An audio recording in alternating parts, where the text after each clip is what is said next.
supported by so many colleagues and friends from so many years. And both Prosecutor Ben Sood and Deputy Prosecutor James Stewart have attached always to this meeting an enormous amount of importance. Fortunately, neither of them could make it again this year, but I'm honored to be representing them. And as much as I enjoyed last year's panel, I'm really glad to see that we seem to be doing better in terms of gender balance.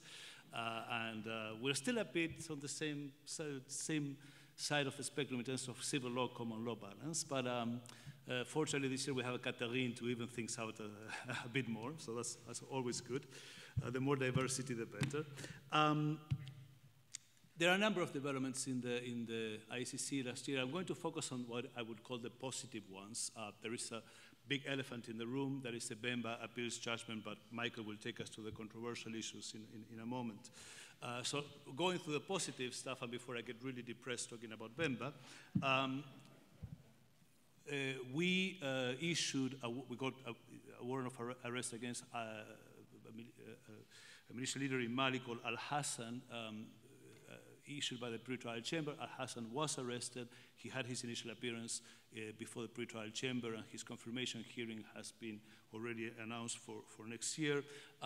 This is a continuation of the Al-Mahdi case, which was a case involving war crimes in Timbuktu. In the Al-Mahdi case, confined to destruction of cultural and religious property. In the Al-Hassan case, we have expanded the case, and we include a number of war crimes and crimes against humanity. So an important case for the community in Timbuktu, an important case to represent again the type of victimization that the people in Mali have been suffering. We have completed trial proceedings in the Bosco Ntaganda case. Bosco Ntaganda is alias the Terminator, is a militia leader from the FPRC in the Ituri region. We're having closing arguments tomorrow, so it's an important milestone for us. Our second DRC Ituri case coming to an end. It was a very smooth trial. We have some bumpy ones, but this was very smooth, and we think it's going to be, if everything goes the way we hope it to be, it's going to be a very important contribution to international criminal law and international humanitarian law. We have completed the presentation of evidence both in the Ongwen case concerning crimes against humanity and war crimes committed by the Lord's Resistance Army in northern Uganda, and in the Gbagbo case, which involves post-electoral violence in Cote d'Ivoire, Gbagbo being the former president who refused to step down once he lost the elections and triggered a wave of repression of the civilian population. The appeals chamber confirmed the Article 70 conviction against Bemba and his associates. Article 70 is a sort of contempt of court, but actually there are offenses against the administration of justice, which are codified in the Rome Statute and in the elements of crimes. And they confirm in a very important decision a trial chamber conviction. Bemba decided at one point with his defense counsel, lead counsel and others that, playing by the rules was not going to take him anywhere, and he decided to bribe witnesses and script witnesses, and this was confirmed by a trial court in his judgment. In the end, ironically enough, as we will see, his gamble may have paid off, but we'll discuss that in a second. We opened an investigation in the situation of Burundi after successfully obtaining authorization to do that before our pre-trial chamber. The investigation is ongoing, and obviously I can't say anything else except that. And as Steve also mentioned, we requested the opening of an investigation in the situation in Afghanistan after considering that the preliminary examination, which had been open for an inordinate amount of time, had been exhausted, and that basically all the requirements to open an investigation had been met. We opened 2 new preliminary examinations in the Philippines and in Venezuela. Preliminary examination is something that happens before the commencement of an investigation. It's precisely to determine whether, as in the Iraq situation, whether there is merit to open an investigation, whether there is jurisdiction, whether there is admissibility, and whether basically all legal requirements embodied by the enshrined in Article 53 of the statute have been met. The Venezuela opening met a reasonable reaction, I would say, from the Venezuelan government, who promised it was going to cooperate, and a not so positive reaction from the government of the Philippines. Perhaps one important... The reference you just made, and that's with Duarte saying that he would withdraw from the ICC. Yeah, which we can discuss withdrawals if you want later. One interesting development has been, and I think that Stephen Rapp also referred to that, is our request for a ruling on an early ruling on admissibility to the pretrial chamber in the Rohingya situation. We have basically moved before the pretrial chamber because we consider that the court can exercise jurisdiction over the crime of deportation of the Rohingya population into the territory of Bangladesh, which is a state party. The rationale behind this being is that the one constituent element of the crime against humanity of deportation is the crossing of an international border, and that crossing takes place effectively into the territory of a state party. So one element of the offense is happening in the territory of a state party, therefore we gain jurisdiction as a result. So we are satisfied that that is the case. Since this was a completely novel situation, we decided that the safest course of action was to put this to the pretrial chamber for the pretrial chamber to decide. The pretrial chamber has already received a number of submissions and amicus curiae briefs as well, and we were expecting a decision in the coming weeks, hopefully. And perhaps one final note is there is a very meaningful and important litigation taking place before the appeals chamber in relation to the Darfur situation, in particular in relation to the issue of head of state immunity in the Bashir case. There's basically the appeals chamber has been flooded with amicus curiae briefs from multiple law professors and other type of think tanks, in addition to the submissions made by the parties. Here the litigation is between Jordan, as a state party that has been found in non-compliance because of its refusal to arrest President Bashir, and the prosecution as a respondent.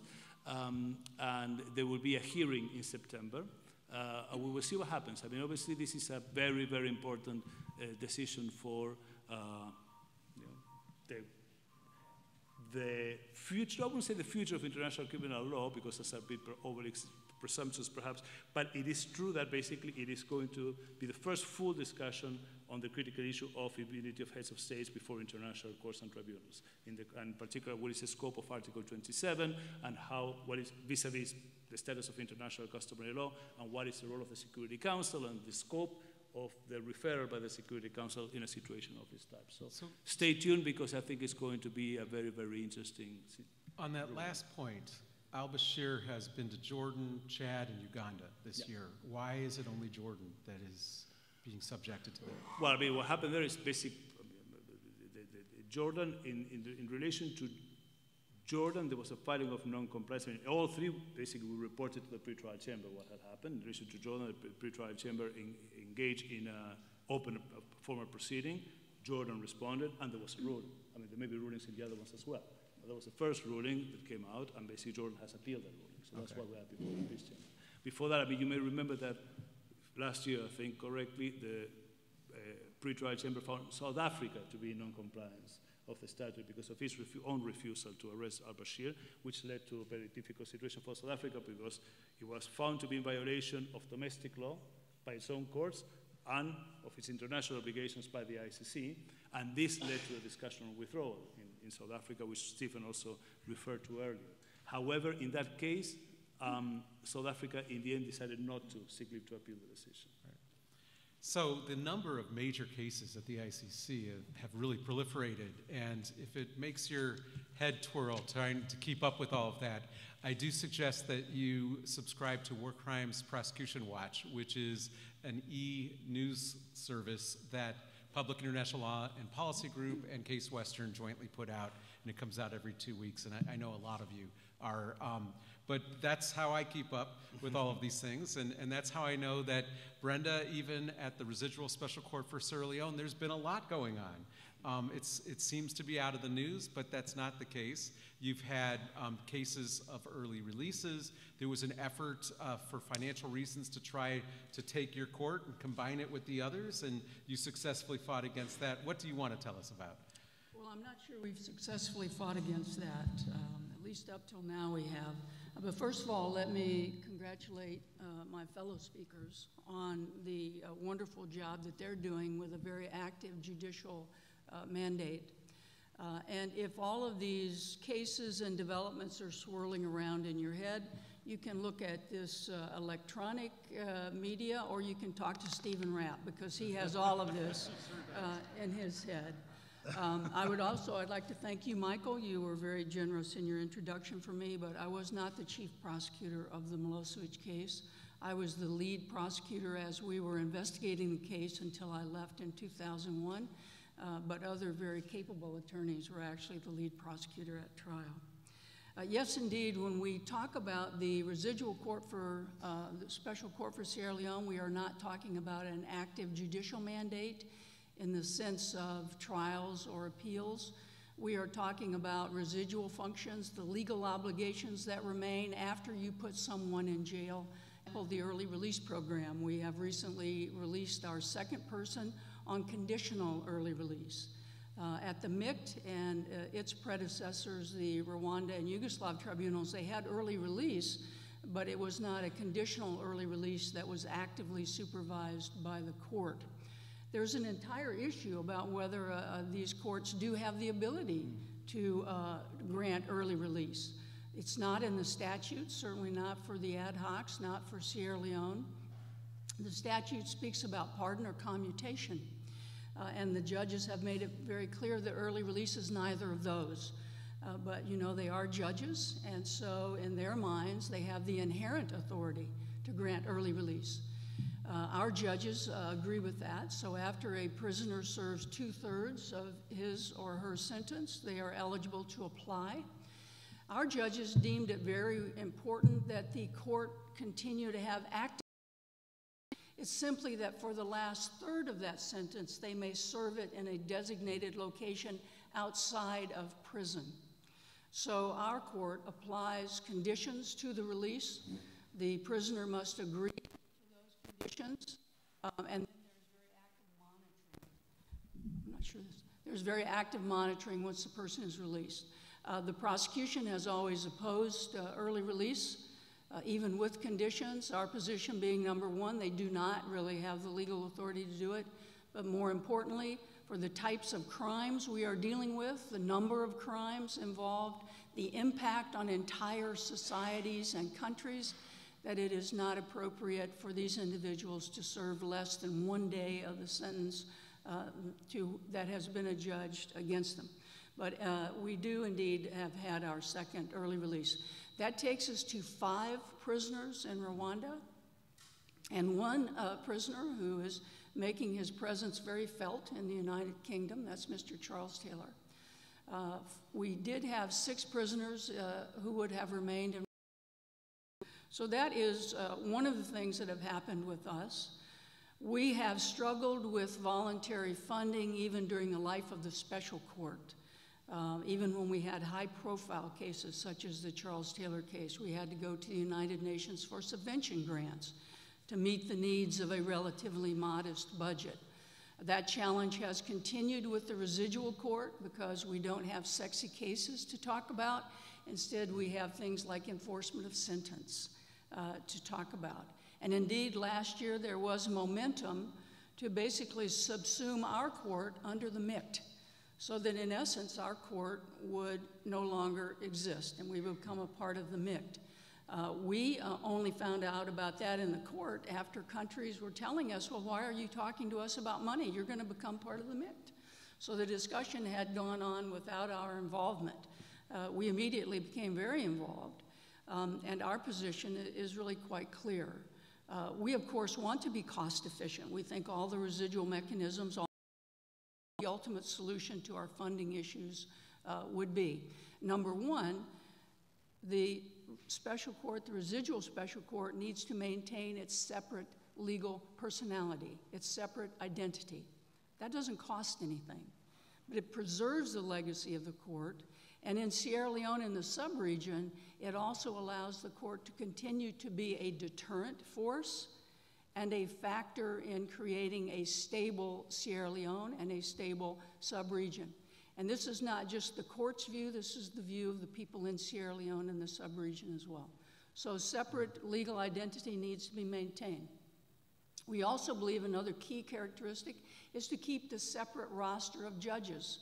This is no cost added. When you need a judge for a residual matter, be it the MICT or the residual special court, you have to pay someone. So why not pay someone who knows the cases, knows the accused, knows the procedures, knows the process, knows the history and the dynamic of the conflict in Sierra Leone that gave rise to these crimes. I would add that we would apply the same logic for the prosecutor and the principal defender. They only pull us off the shelf and dust us off and pay us when they need us. So why not have people who understand the court and the cases upon which decisions are going to have to be made? So that is our position in relation to what an ultimate long-term solution would be for the court, and we agree that there does need to be a long-term solution. It also needs to be cost-effective. According to an independent assessment that the registrar had done, it would not be cost-effective to move us to Arusha.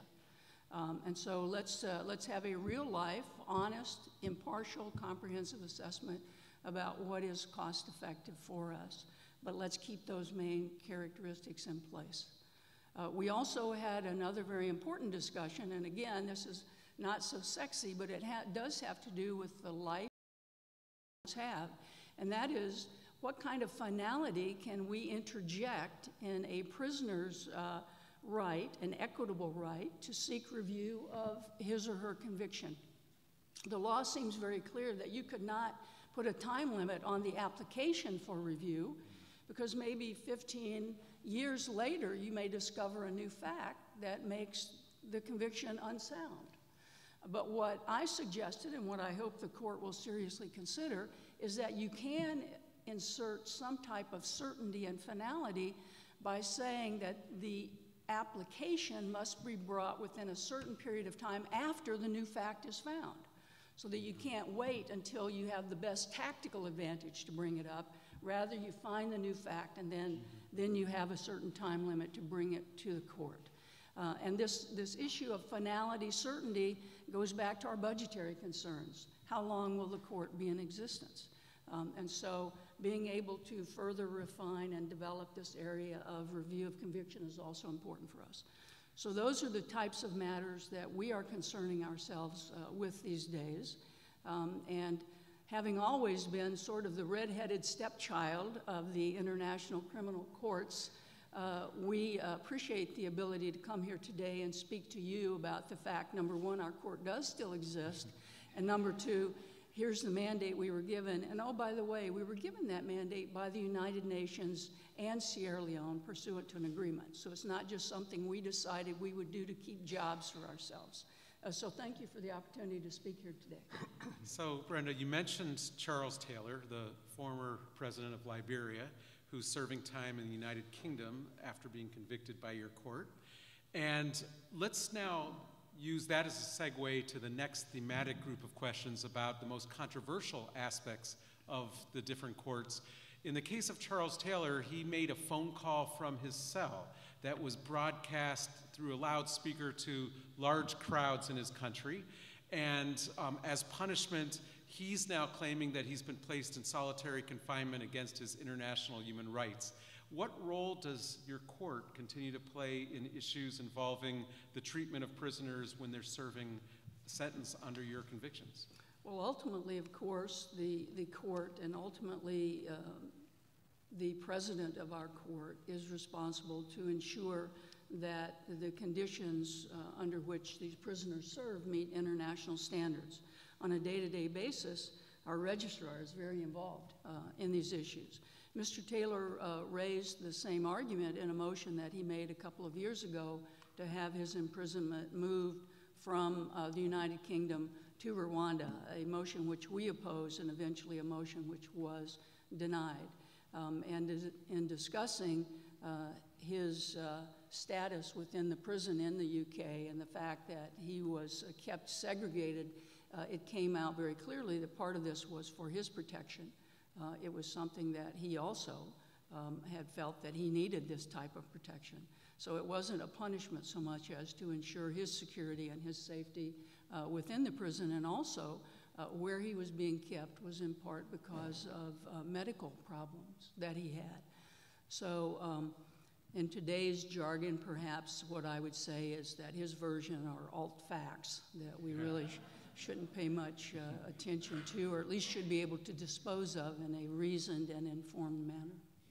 Well, speaking of interpreting facts, let's move to Fabrizio, the case you called the elephant in the room. So the ICC Appeals Chamber overturned the conviction of Congo warlord Jean-Pierre Bemba Gambo. I know that there are people like Kate Gibson, a friend of mine who was one of the defense counsel, Mike Newton, who's often spoken here, who did some briefs on command responsibility in that case for the defense, and several people on the prosecution side who have been so angry that they have been shouting publicly about this, including our good friend, the prosecutor, who said some uncharitable things about the standard of review the appeals chamber applied, leading the appeals chamber to say, hey, that's not something that you ought to be saying about us, and so forth. Maybe I'm mischaracterizing this, and maybe you can, because I'm only relying on what I see in the press. Please tell us about this. Yeah, I think this not a first thing is obviously, I mean, I'm sure Kate Gibson and Peter Haynes are ecstatic about this. I mean, they defended the case, they won an appeal. I would be ecstatic myself. I mean, that's hardly the point. And the point again is not a matter of being happy or unhappy about the outcome of the case, and it's not a matter of prosecutorial anger at a bad result. I mean, if anything, I think that my office has shown that it really is capable of thorough self-criticism and learning the lessons the hard way and recognizing those instances where we had done things wrong. Brenda has just concluded a super important audit, I would say, of the manner in which the Office of the Prosecutor approached the Kenya cases at our request, because we wanted to have that necessary project be done. We have always acknowledged that there were issues in some of the cases that did not go forward, and we changed our work methods on the basis of the lessons that we have learned. So it's hardly a situation where you have an Office of the Prosecutor that doesn't know how to lose a case. That's not the point. The point here is the manner in which the appeals chamber, and I would say a group of judges within the appeals chamber, one of them who's not anymore in the appeals chamber, approached the case, how they approached the standards of appellate review, and the consequence that they can have for the fairness of the proceedings for everybody, for us and for defense for the defense in future cases. I don't want to make it too technical, but you know probably basically what, in the context of the international criminal jurisdictions, what happens is you don't have a full second trial on the second instance. You have an appeals chamber that approaches the appeals process in a corrective fashion.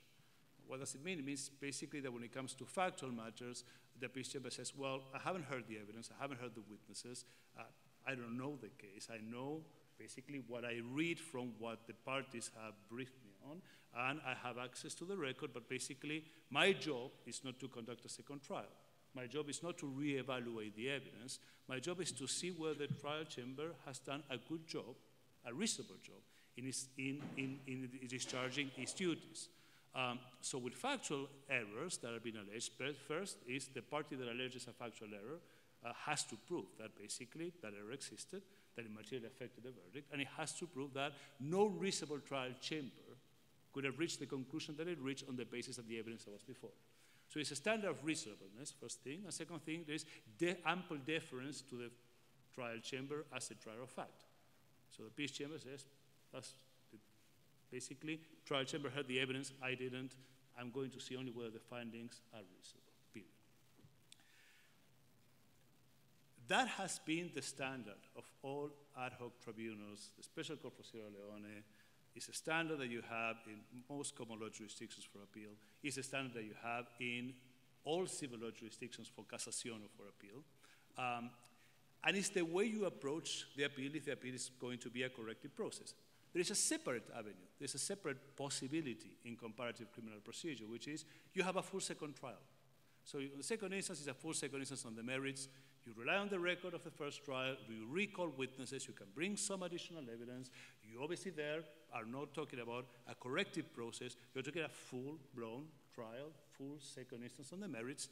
with the safeguards, with ample power and time. I mean, it takes a long time. It's not a one-week hearing. It's a month. You know, in complex cases that can take up to 6 months or full years, because it's another trial, right?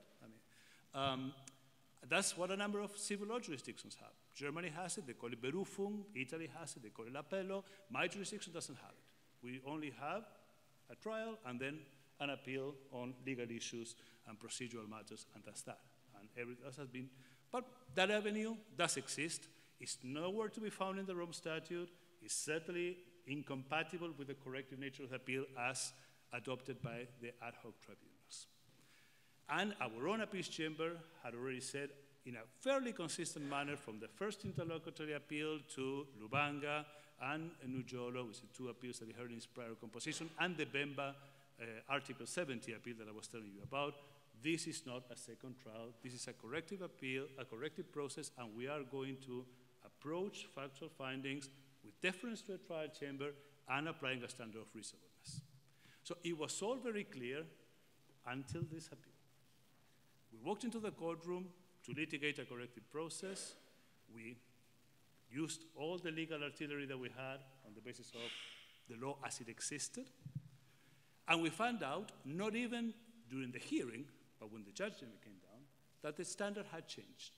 The majority had decided to abandon the standard of reasonableness and to adopt what seems to be, because on top of that, this is completely unclear what standard has been adopted. Two judges of the majority say, we simply sort of tweaked a bit the standard, the existing standard, and we have the current president of the court saying, no, we have departed from the previous standard, and we have adopted a new one, where we will actually re-examine the entire evidence. What they seem to have done, and you have language to that effect, is they have seemed to themselves apply a beyond a reasonable doubt standard. So they say, if they have doubts as to the evidence taken on its face, evidence that they haven't heard, then they will acquit. And that's what they did. So they embarked on a process of looking at the evidence, looking at what the defense was saying about the evidence, and they said, no, we have doubts as to a number of these factual findings, so we are going to acquit. It's a judgment, the majority judgment is very, very short. They couldn't agree on very much, that is crystal clear, and to make it even worse, the current president of the court, Judge Eboyo Suji, was not even in favor of an acquittal. He was in favor of what seems to be not even a retrial, but a remand for a new determination of particular issues, although maybe he wanted a retrial. It's not entirely clear in his separate opinion what he thinks, but clearly the only common denominator there is 3 judges didn't seem to like the judgment. We don't know exactly why, but they didn't seem to like it. 2 judges, on the contrary, said, if you apply proper standards of review, if you look at the totality of the record, if you look at the judgment, if you look at underlying evidence, this conviction has to be confirmed in its totality. So that was what happened in Bemba, a bitterly divided appeals chamber. The language of the minority decision is really, really strong, criticizing the majority. A majority that is split at the same time, and that seems to have departed from existing jurisprudence, but they can't even agree on how much they have or how far. And the result of that is a controversial acquittal and 5,000 victims of the worst instances of sexual violence that I have seen in my entire career, and I have seen a number of horrible things in my career, left without any justice. Fabrizio, would you say... one tiny point there. Before I go there, one perhaps additional point that is important to know is, as I told you earlier, the Bemba record was polluted with a lot of corrupt evidence. So there was a lot of false witnesses, scripted witnesses that have basically told a bunch of lies. The trial chamber knew that, not because, we kept the trial chamber blocked from the criminal investigation into the corruption of witnesses affair, but they heard the witnesses, so they knew the witnesses were simply not credible. So, rightly enough, they dismissed a lot of the witnesses. The Article 70 trial chamber knew it also because they heard the evidence of the corruption campaign, so they knew all these witnesses were corrupt. No? The appeals chamber was in neither position. They didn't hear the evidence, they didn't hear the witnesses, and they were not privy to the record of the corruption trial. So as a result, in their acquittal, they end up relying on a number of instances of corrupt evidence, of witnesses that admitted in the Article 70 case that they had been scripted, on themes that we had demonstrated in the Article 70 case that were based on witnesses that basically were lying to the court. So in the end, and that's a cruel paradox of fate in this case, it may well be that Bemba's decision to litigate by using corrupt means in his main case paid off, not where he planned it to pay off, where it's a trial, but on appeal. And it's a sad story for international criminal justice, for the project of international criminal justice. It's a sad story for the victims of Central African Republic. It's bad, bad, bad for the court. I mean, there's no doubts about it. I mean, no one is really vindicating this decision. It's a highly controversial decision, and the court is paying a price in terms of its credibility. I think that at the end of the day, I don't think that this is going to stand as a precedent. I think that every international criminal tribunal meets its Gotovina. This was ours. Unfortunately, it was Gotovina on steroids. But I don't think that the new appeals chamber is going to follow this sudden departure from the previous standard. I think this would be the typical case where, if it was my jurisdiction, you would take this case to the Supreme Court. But we have no Supreme Court, so we're stuck with this. But I think this is a typical case that creates an explosion, raises a lot of controversy, but in the end, things steer back to the previous state of affairs. And I would not be surprised if in a future appeal, the appeals chamber goes back to the standard of reasonableness and goes back to the deference to the trial chamber. So you ended up answering what would have been my follow-up question at the end, so thank you. Pleasure. Andrew, so as you mentioned, you are no longer with the Cambodia Tribunal and you don't follow it as closely as you used to. In the book that David Crane and Layla Sadat and I just published with the stories of the chief prosecutors of the international tribunals, in Robert Petit's story, he starts out with the line that if one were to set about to create a tribunal that was destined to fail, you couldn't have done a better job than the way the Cambodia Tribunal was structured. And yet it has soldiered on, but in fits and starts, and it's had its difficulties. Do you want to just tell us about one over the last year, or anything that is in the reign of that?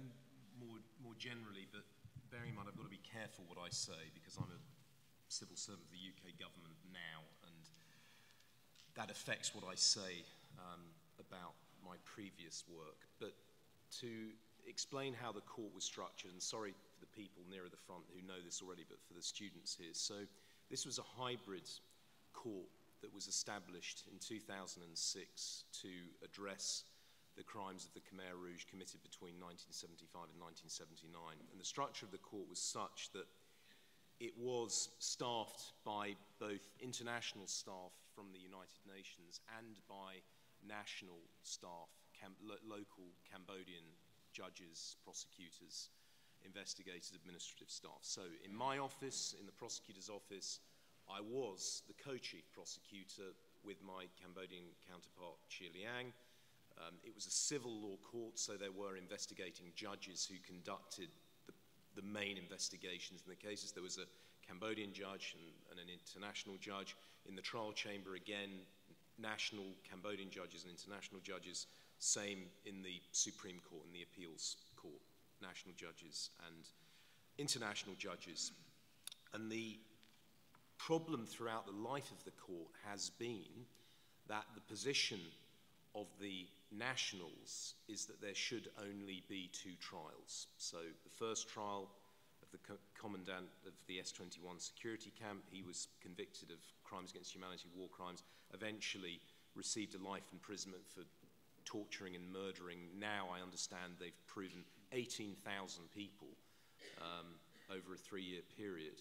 And then in the second case, which involved the senior leadership of the Khmer Rouge, we originally had 4 accused. Essentially, 2 of them fell out of the trial. One through mental incapacity, she had dementia. These people are very old, obviously, because, I mean, these events happened a long time ago. And then another accused, in fact, her husband, Yang Sari, he died during the trial. So eventually we were left with two accused, Khieu Samphan, the president of the Democratic Kampuchea, as Cambodia was known then, and Nguyen Chia, who was the deputy to Pol Pot, the leader of the Khmer Rouge. Now, those two individuals, they were convicted in 2014 of crimes against humanity and both sentenced to life imprisonment. These are two very elderly people. That trial involving them was split into segments because there was a worry that if they were tried for all charges at once, they would die during the trial. They've just now been tried a second time for other charges, including genocide, forced marriage and rape, sexual violence, and the court is still awaiting a decision on those cases. I think, in fact, Ambassador Stephen Rapp told me November of this year. I think the decision was expected earlier this year, but it's going to be November, although, in fact, they finished hearing the evidence in January of 2017, so it will have taken nearly 2 years to get to a decision. Not good when you've got very elderly accused. Now, there are two other cases, cases 3 and 4, which involve now, because one's died, they involve 4 other accused. And these are cases that are opposed by the national side, principally because the jurisdiction of the court is limited to the senior leadership, the senior members of the Khmer Rouge, and those most responsible. So for more minor people who may have committed bigger crimes. And the position of the national side at the court is that all of those 4 individuals essentially don't fall within the personal jurisdiction of the court. They are neither senior enough, nor are they most responsible. And the position of the international side throughout has been that, in fact, these people, these 4 individuals, they are either senior, they're either in the leadership of the Khmer Rouge, or they are most responsible. So you have a collision between the national and the international side. And to give you 2 substantive examples in the last year, Im Chim, who was, I think she was a district leader actually, so fairly senior within the structure of the Khmer Rouge, the only female member of the Khmer Rouge actually to be charged, not tried. So in that case, interestingly, the co-investigating judges in fact agreed. So the national judge and the international judge agreed that she wasn't either within the senior leadership or most responsible. But the prosecution took the position that in fact she was within the personal jurisdiction of the court. She was one of those that was most responsible. But without going into the details, we'll be here all day trying to explain the mechanism of the court. When there is a disagreement like that, when the prosecutor appeals, the decision of the co-investigating judges goes to a pre-trial chamber. And if that pre-trial chamber can't agree, because it splits between the international judges and the national judges, which is what happened, because in the pre-trial chamber that was hearing the prosecutor's appeal on the co-investigating judges, if you're following me, so the co-investigating judges, I know it's complicated, so the co-investigating judges decide together, no case. The prosecution appeals that decision to a pre-trial chamber, which consists of national and international judges. The national judges say, no, there's no personal jurisdiction, she's not responsible enough. The international judges say, actually, she is, but that's no decision, because you basically need what's called a supermajority. You need at least one of the national judges to agree with the international judges. That didn't happen. There's no decision by the pre-trial chamber. The decision of the co-investigating judges stands, and the case comes to an end, and that's that. Now, the problem is with the other case involving Au An, who is in case, he's another accused in case 4, where what's happened there is the co-investigating judges have disagreed. So one has basically issued a closing order charging Au An, the international judge. The national judge has basically issued an order saying, sorry, no, this individual is neither in the senior leadership nor is he most responsible. So now you've got 2 competing orders by the co-investigating judges. Now, if you read the rules, it's not absolutely clear what happened. I talked to Brenda about it actually on Saturday night. I think if you read the rules, in effect, the way it was drafted and the way the international community tried to make this court work was if there's a negative decision and a positive decision goes forward. So my position would be here, the closing order charging this individual, it has to go forward.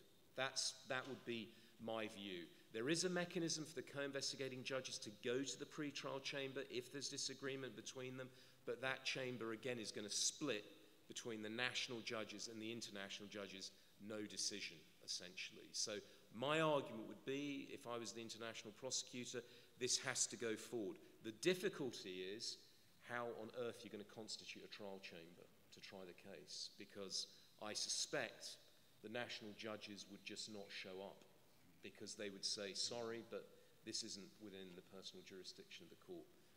I'm sorry, it's not absolutely clear explaining all that, because it's so complex when you read the rules around this. The beauty of international criminal justice is its simplicity, isn't it? You did, however, pretty much, I think, document what Robert was suggesting. So, and it is pretty miraculous that they've gotten as far as they have. I would add, actually, and I don't work there anymore, but I would defend the cases where there wasn't this disagreement between the national and the international sides, because I think if you read that jurisprudence, if you go back to it, it actually meets the test. It absolutely meets the standards. There's never been any complaint about cases 1 and 2. I think those judgments will stand the test of time where the national and the international sides agreed. It's just where there was this disagreement between the two sides. Case 02 will be decided by the end of this year. By the end of this year, which will be, and I think that will be a sound decision. I mean, let's wait and see what happens, but that will give the convictions for genocide in respect to the Vietnamese and the Cham, and that will be historic. I mean, that will be historic when that happens. So I think that side of the court is very positive, but I do tend to agree with Robert that if we go down the road of this kind of hybrid court, working together, the locals, you've got to give, I think, a lot more authority within the founding documents to the international side. That's what I would say. But the court, it was a compromise. In order to establish it, they had to make these legal compromises. There would have not been a court. I mean, lastly, sorry, and then I'll be quiet. I'm often asked the question, would it have been better with no court at all? And I think the answer to that question is absolutely not. That would have been a catastrophic error. Although I know there are a lot of people, including Hans Corell, who were against the court because they didn't, they predicted that what we see now taking place would happen. But I still believe that this option that we still have, is better than no court at all. Let's end our lightning round with Douglas. When I was joining you all at dinner among the portraits of convicted and executed Nazis, I was looking across the way into the eyes of Hermann Goering and thinking about the fact that he cheated the hangman by taking his own life. And when you mentioned the Prajek case, I'm sure that you had the same feeling, or you and your colleagues in the courtroom thinking, here's a guy, he was just convicted, upheld on appeal, and before anything else happens, he drinks his poison. That's got to be a PR disaster for the court. What are the things that have changed in the aftermath of that in response to that occurring? I think the short answer is if anything has changed procedurally in what happens before an accused is brought into a courtroom there, I'm not aware of it. I know that after the incident occurred, after General Prajek committed suicide in the courtroom, Prosecutor Jallo actually was was commissioned to do an internal investigation into the procedures and what had led up to that day, and he did so, and his finding really was that what had happened was very likely not something that could have been prevented. The prisoners are not subjected to body cavity searches before they are brought into the courtroom. To my knowledge, it's not known how he was able to acquire the potassium cyanide that he used in the courtroom. it was a PR disaster. And for me personally, it was a very powerful day. I had spent a couple of months cross-examining General Praljak during the course of the trial. He had been the commander of the Bosnian Croat militia forces. This case, the epicenter of this case is the town of Mostar in Western Herzegovina. A very famous old Ottoman bridge, the Stari Most, was destroyed in November of '93 as part of this conflict, later rebuilt by UNESCO. But I don't know to what extent anything has changed that could prevent that from happening again in the future. I just very much hope it doesn't. As I said, and of course I'm biased having been involved in it all, his act ironically brought a tremendous amount of attention to the case, and it did put a spotlight on the role that Croatia and its then leadership played in those events and crimes in Bosnia. So we took some comfort in that. I don't know if that's the right word, but it was certainly a day I'll never forget. Another controversial thing is one of your former judges, Judge Ake, was arrested by the Erdogan government in Turkey. And there was an international movement to try to free him. And I think there was a decision not to reappoint him because I guess he couldn't be an effective judge while he's in prison. But what's your take on that? Well, this is all very much in the realm of the chambers and the judiciary. I don't know Judge Ake. I know that President Marone was very proactive and very vocal in trying to bring about his release unsuccessfully, and that there was indeed controversy and strong disagreement among the judges in terms of his not having been then reinstated as a judge when that time came. Beyond that, I don't know how much more I could say. But don't judges have immunity when they travel or not? Well, you know,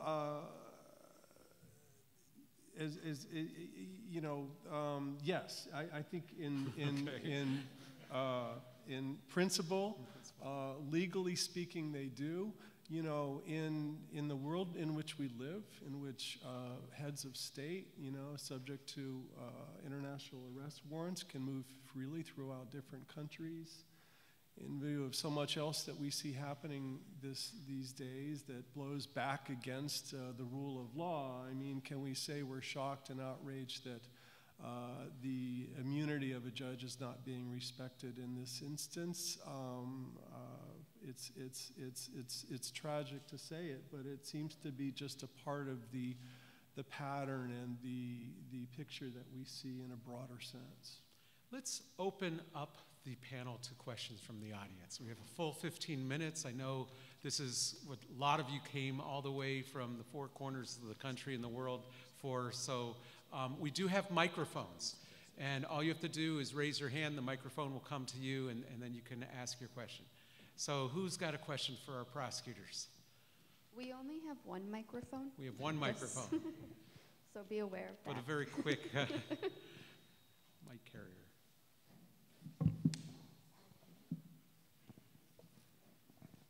Thank you. First of all, thank you so much to our panel. Very enlightening discussion. I asked this question as an alleged social scientist. Brenda Hollis, you mentioned the deterrent effect of the Sierra Leone residual court as an important domestic factor, perhaps, or more than just domestic. And I'd like to open the question to all the prosecutors and to others maybe in the room. The deterrent effect of international criminal processes on potentially criminal behavior in future is something that does play. I mean, you can point to, and if there are social scientists in the room, what the evidentiary basis is for that more broadly. Thank you. You want to just launch into that? Sure. In some ways, the deterrent effect is sort of like immunity. It's only, in a practical sense, it's only as good as the guy with the gun says it is. But I think that the reason we say there's a deterrent effect in Sierra Leone and the sub-region is because people will cite to the court when they're telling others to behave themselves. And sometimes they're saying, well, if you don't behave yourself, the special court, or they've also said the ICC, will prosecute you. Now, it's often something we couldn't prosecute, but the idea is there is somebody out there that can hold you accountable. And that's been very important in Sierra Leone. I think it's very important in any country where the history is that if you are in a position of power and influence, you can do what you want and nobody can ever hold you accountable. So in that sense, I think it's been a great deterrent. In the other sense, it's a deterrent as a major factor in establishing a sustainable peace. Part of that is this idea about deterrence, but part of it is because the court throughout its life, beginning with David Crane all the way through until today, has worked very hard to make the people of that country a participant in the process. So very much the court is the court of Sierra Leone. And the outreach program has always been participatory. It's been a dialogue, not a series of lectures. So that has added to the stability in the country because the people have viewed the court and the results of the cases as their product as well. And I think those are very, very important factors. And Fabrizio, before you jump in, let me ask you, I know that your office has from time to time announced that it is considering launching investigations as a way to try to deter what it sees as the beginning of atrocities in a region. Yeah, I mean, I think that two of the things. One is every criminologist around the world will tell you that measuring the deterrent effect of any criminal justice system is a daunting task. A number of times, basically, we just simply can't get any hard answer as to what is the real level of deterrence. If that applies to Buffalo, just imagine if you're trying to measure deterrence globally and to see what is the impact of international investigations and prosecutions in the global community. And I think that what ends up happening is what you end up having is not a uniform phenomenon. You have pockets of deterrence. I think that it's true that the Special Court of Sierra Leone has had its own sort of pocket of deterrence locally. Some of our work has clearly had an instant impact in terms of deterrent effect. The prosecution of Lubanga for child soldier crimes. That led to demobilization of child soldiers in militia groups in places as different as Colombia and the Republic Democratic of Congo, because all of a sudden there was this notion that you can go to jail for having children in your own rank and file. That this was unprecedented. So by just putting the spotlight on a certain type of victimization that had been long forgotten, or even worse, viewed as comparatively less grave, you basically can produce a pocket of deterrence. There is an expressive value of international criminal prosecutions and investigations beyond whether we deter or not. It's the fact that we're putting under the spotlight the scope of victimization, the values behind the criminal rules that have been broken. I mean, basically the importance of human dignity, of sexual independence, of political diversity, of gender diversity, of ethnic diversity as values that we want to uphold as an international community. And that may trigger a conversation around those values in the local communities. There is, I think, Beth Van Schaik may remember better, an early study of Berkeley University on the deterrence effect of the court, and what they say was, well, perhaps not so much deterrence, but the fact that there is a sort of contribution to the rule of law and a national conversation about the values that are behind the Rome Statute. And I think that expressive side of business at times may be more important than the level of deterrent effect, because it pays off in the long term as well, right? In the sense that you're contributing to a values-based global community, and in the current times, I think that, that's more important than ever before. But it's true that we have in our policies at times tried to say, well, what we may do is, if we think that our early intervention may avoid an escalation of violence, we will try to do it. At times, we just do it by a preventive statement. So the prosecutor, basically, when we see that something is getting out of hand, the prosecutor says, I remind all the parties to this particular situation that I am watching. Now, this may or may not have a certain effect. We won't be able to measure it, but I think it's something that we can try to do. Other times we have said, well, one factor that we will consider in terms of whether to open this investigation first or this one first is whether we may have an impact in terms of deterring effect and making things better for the civilian population if we intervene earlier instead of doing it 6 months down the line. So these are factors that will be considered. But at the end of the day, the answer to your question is we don't know. We hope that we do have a deterrent effect. But I don't think that the exercise can be judged only on those terms. More questions? Usually everybody's Michael, can I just add something? Absolutely, Andrew. So, I mean, it's interesting because I agree with Fabrizio. I think deterrence is very difficult to measure either in an international or a domestic system. But I've mentioned this already, and this is this concept of complementarity, which it is a form, actually, of deterrence. So this concept that the national jurisdiction has primacy, the expectation is that these kinds of crimes will be tried by the national courts. The International Criminal Court will only intervene where the national state is unable or unwilling. And just to emphasize what I said at the beginning of these discussions, I've seen the effect of complementarity within the United Kingdom. It's very real, actually. So in discussions about the work that we're doing in domestic investigations and prosecutions, that issue is constantly there. It's the elephant in the room. I mean, I don't mean that in a bad way, but it's when questions, well, how much more resources are we going to put into this? How much more work are we going to do? Well, we have to do it because we have international treaty obligations that we have to meet because we've signed and ratified the Rome Statute. And if we don't do this, the ICC will do it, potentially. I mean, but it's there. That is there. And I think over the decades and centuries, as that develops, I think it will become much stronger. It's true, al-Bashir, wanders around and states don't arrest him.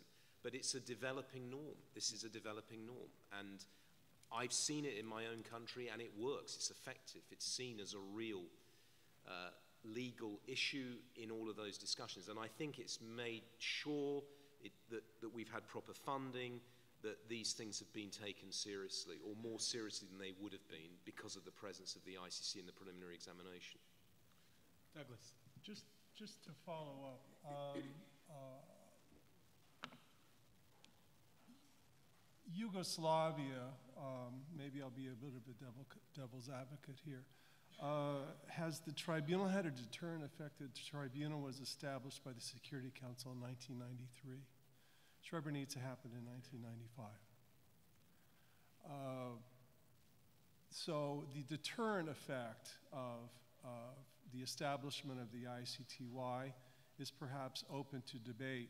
Andrew and I have worked together on cases where you see, on the other hand, you see the orders of military commanders directing their personnel to follow the Geneva Conventions, not because they expect that the Geneva Conventions will be followed in their military operations, but they're padding their file because they have this idea that it's possible somebody, somewhere, someday could actually be looking at the way in which they directed or undertook a given military operation. We've seen evidence of commanders doing things in the field, maybe not to actually deter them, but to act in ways that are more restrained or possibly more circumspect, given the possibility that they might find themselves before a tribunal someday. My point would be that whether we have deterred crimes is not the preeminent thing. And maybe to bring it back to what this conference is about, to have done these cases, to have won them or to have lost them on appeal, whether we've deterred others or not, I don't know. What I do know from having had the privilege of worked with many, many victims who were witnesses in these cases over the years, that the ability, the opportunity for victims and witnesses to come into a court that they regard as a legitimate, international, impartial court, where there are judges who care, where there are prosecutors who care, and many, many witnesses that I've worked with have had that experience. It's very, very beneficial, and it's what, in my mind, makes it all worthwhile is the possibility to give justice to those victims and those witnesses, whether or not we're deterring some crime, 3, 5, 10 years down the road. So. Just one last. Okay, the last word. Just very, very quickly, not all of these orders reflect the cleverness of commanders, because at the special court, one of the orders that we saw given by, it was in writing, given by a senior commander to his fighters was, remember, no looting until after we have taken this town. So not everyone knows that you shouldn't really, saying less is sometimes saying more. All right, so final food for thought. 1 month ago, the Kampala aggression amendments came into force. Will we, in a year, be talking about the first investigations launched for the crime of aggression? Big question mark. With that, let me end our panel by thanking Brenda, Fabrizio, Andrew, and Douglas, and all of you for being here. Thank you.